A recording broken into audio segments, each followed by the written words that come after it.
یہ دنیا کے سامنے حضرت امام نے اپنا اسوہ رکھا کہ یہی تو پیغام میں دینے آیا ہوں، یہی تو جو ہے وہ تحریر میں نے کربلا کی ریت پر اپنے خون سے رقم کرنی تھی کہ یہ سر کٹ سکتا ہے لیکن جھکے گا تو صرف اپنے مالک کی چوکٹ پہ جھکے گا، یزید کے سامنے یہ سر جھک نہیں سکتا ہے۔ تو حضرت امام حمام رضی اللہ تعالیٰ عنہ نے کربلا کے تپتے ہوئے ریگزار میں جب 72-73 لاشیں خیموں کے سامنے پڑے تھے اور اتنے زخم کلیجے پہ تھے، راوی کہتا ہے کہ جب آپ کی قمیض اتاری گئی تو 113 سوراخ اس میں تیروں کے تھے، 33 زخم نیزوں کے تھے، 34 گھاؤ تلواروں کے تھے، اتنے زخم جسم کے اندر اور جسم چور ہے زخموں سے۔ لیکن حضرت امام حسین نے جب پیشانی سجدے میں رکھی تو آخری لفظ یہ تھے، اللہم رضن بقضائک وصبرن علی بلائک تسلیما لامرک سبحان ربی الاعلی۔ مالک تیری تقدیر پہ راضی ہو گیا ہوں، مالک زخم سے پہ بھی میں مسکرا رہا ہوں، مالک تیری طرف سے جو دکھ آئے میں نے ان کو قبول کیا، جے سونا میرے دکھ وچ راضی تو میں سکھ نو چلے ڈاواں، مالک میں سب کچھ قبول کیا، حسین تیری رضا پہ راضی ہے، میرے مالک تو بھی بتا تو بھی حسین پہ راضی ہوا ہے کہ نہیں ہوا ہے۔ آواز آ رہی تھی اس پیاسے پر علی شیر خدا کو ناز ہے، اس نواسے پر محمد مصطفیٰ کو ناز ہے، اوروں نے بھی سجدہ کیا پر اس کا عجب انداز ہے، اس نے وہ سجدہ کیا جس پر خدا کو ناز ہے۔ اے حسین ابن علی تم پر سلام، نازش آل نبی تم پر سلام۔ آج لہجہ بھی دم توڑ رہا ہے اور سورج بھی درد غروب سے زرد ہو رہا ہے، وقت کے دامن میں گنجائش نہیں کہ میں اس مضمون کو چھیڑوں، آؤ ہم سلام کرتے ہیں۔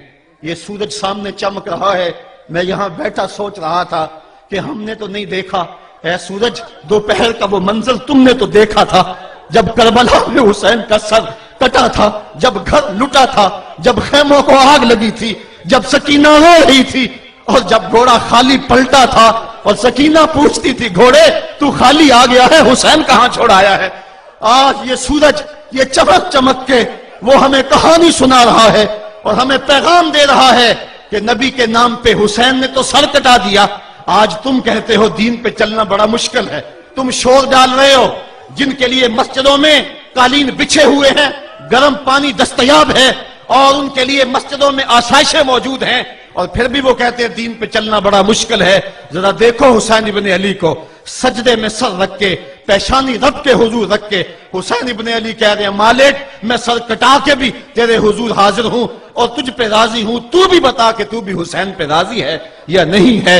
اے حسین ابن علی تم پر سلام، نازش آل نبی تم پر سلام، تم پہ لاکھوں رحمتیں لاکھوں سلام، اے شہیدان محبت کے امام، لالا گوں لالا بدن لالا چمن، اے چمن اندر چمن اندر چمن، زندگی ہی زندگی تیری حیات، اے حیات اندر حیات، افتخار ملت بیضا ہے تو، رب کعبہ کی قسم یکتا ہے تو، فخر کا دل میں دریچہ باز کرنا چاہیے، جن کا تو آقا ہے ان کو ناز کرنا چاہیے۔ آج ہم ناز کرتے ہیں حسین ابن علی پہ، ہم حسین والے نہیں ہیں، ہم واہ حسین والے ہیں۔ واہ حسین تیری عظمت کو سلام، اتنے زخم کلیجے پہ ہو تو کھڑا نہیں ہوا جاتا، لیکن جبر کے خلاف کتنی قوت سے کھڑا ہے۔ حسین ابن علی نے اپنا نمونہ لوگوں کے سامنے رکھنا تھا، تو اقبال کہتا ہے سرخ رو عشق غیور از خون او، شوخی این مصرع از مضمون او۔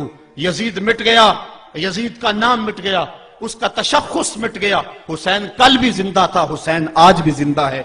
مرتا تو وہ ہے جس کی فکر مر جائے، مرتا تو وہ ہے جس کا نسب العین مر جائے، مرتا تو وہ ہے جس کا مشن ختم ہو جائے۔ حسین کا نسب العین زندہ، حسین کی فکر زندہ، حسین کا مشن زندہ، حسین زندہ، حسین کا نانا بھی زندہ۔ آج بھی ہزاروں کروڑوں اربوں انسان حسین کا نام لے کے جی رہے ہیں۔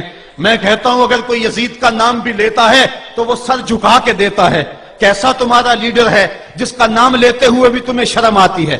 نام لینے سے پہلے سر جھکاتے ہو، نام لیتے ہوئے پسینہ پسینہ ہوتے ہو، نام لینے کے بعد منہ چھپا لیتے ہو۔ تمہیں اپنے قائد اور اپنے لیڈر کا نام لیتے بھی شرم آتی ہے، اور جب ہمارے لبوں پہ نام حسین آتا ہے ہمارا قد اونچا ہو جاتا ہے، ہمارا سر فخر سے بلند ہو جاتا ہے۔ فخر کا دل میں دریچہ باز کرنا چاہیے، جن کا تو آقا ہے ان کو ناز کرنا چاہیے۔ تو حسین ابن علی نے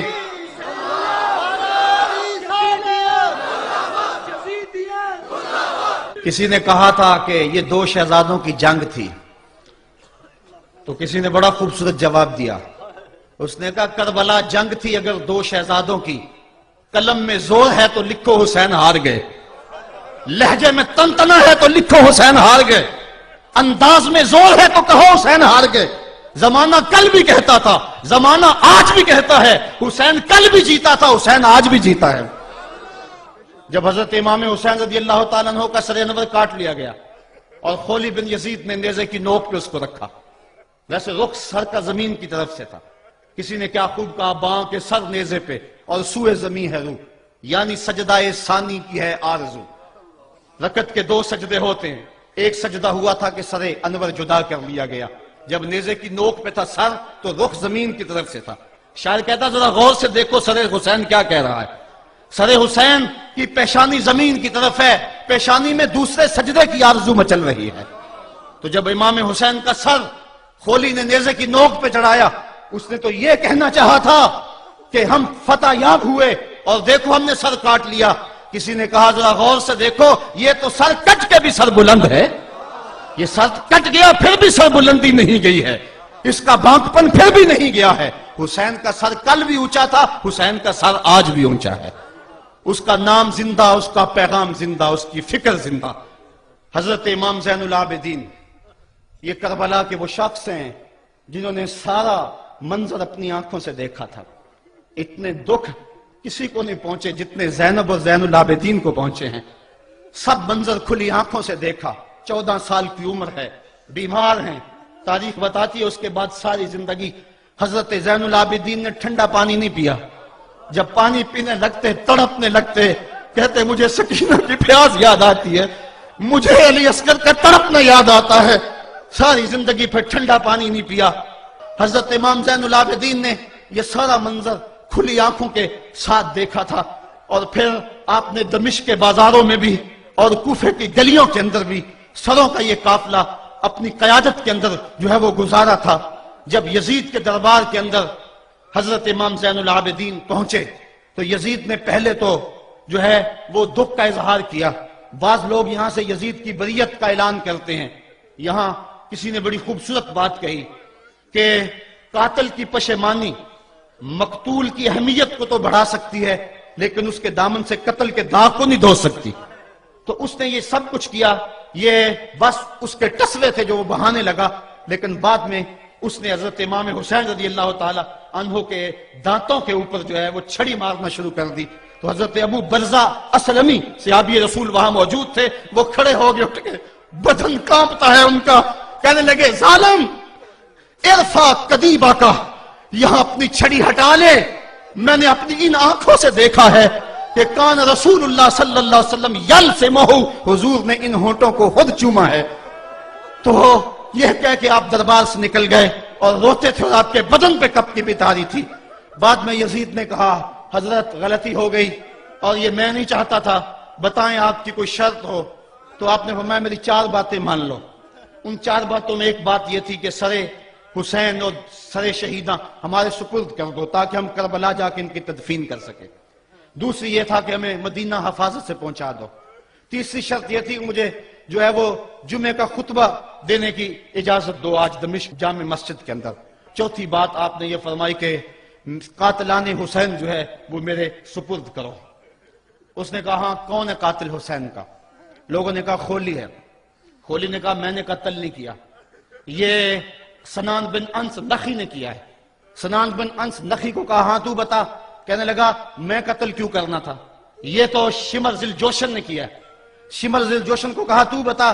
کہنے لگا میں نے قتل نہیں کیا، میرا کون سا حسین نے کچھ بگاڑا تھا، قتل اس نے کیا ہے جس کی حکومت کو خطرہ تھا. تو یہ ہے وہ ہے قاتل حسین کا. اب یزید کہنے لگا تمہاری یہ شرط تو میں پوری نہیں کر سکتا، یہ بات تو پوری نہیں کر سکتا، اب خطبہ دے لو. اب حضرت امام زین العابدین خطبہ دینے کے لیے کھڑے ہوئے. خطابت تو اس گھر کی لونڈی ہے، جب یہ بولتے ہیں تو حکمت کے موتی دولتے ہیں. جو ہی امام زین العابدین کھڑے ہوئے، 14 سال عمر ہے اور دمشق کی جامع مسجد ہے. یزید بھی بیٹھا تھا، یعنی سلطنت بھی تھے، عوام کا بھی ہجوم تھا. جب آپ نے خطبہ شروع کیا لوگ زاروں کے تار رونے لگے اور آپ نے اہل بیت کے مناقب جب لوگوں کے سامنے رکھے تو یزید گھبرا گیا کہ کہیں لوگ میرے گریبان تک نہ پہنچے. اس نے مؤذن کو اشارہ کیا جلدی جلدی اذان پڑھو. تو جب اس نے کہا اللہ اکبر اللہ اکبر تو حضرت شہزادہ زین العابدین نے کہا کہ اس کے اندر کوئی شک نہیں کہ اللہ سب سے بڑا ہے. جب شہادتین کا کہا اشہد ان لا الہ الا اللہ، حضرت امام زین العابدین نے اس کے جواب کے اندر کہا ہاں ہاں اللہ کے علاوہ کوئی معبود نہیں ہے، اس کی گواہی ہم نے خون سے دی ہے، ہم نے اپنے لہو سے دی ہے اس کی گواہی.